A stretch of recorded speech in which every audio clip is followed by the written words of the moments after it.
స్వదేశాలకు సంబంధించినటువంటి ఏదైతే కార్ల తయారీ రంగాన్ని ప్రోత్సహించేందుకు నరేంద్ర మోడీ ఓ రకంగా చెప్పాలంటే అమెరికాతోనే తగవు పెట్టుకుంటున్నాడు. టెస్లా లాంటి దాంతోనే తగవు పెట్టుకుంటున్నాడు.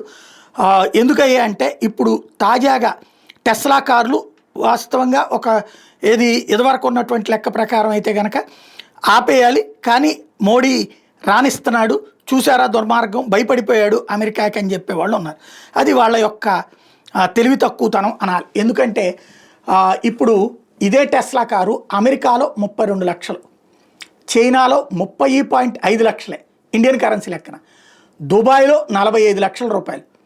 అదే భారత్లో వచ్చేటప్పటికి ఏకంగా 61 లక్షల నుంచి 62 లక్షలు అవుతుంది. ఎట్లాగా అంటే ఏదైతే భారత్లో దిగుమతి ట్యాక్స్ బేస్ మీదన 70% వేసింది మోడీ సర్కార్.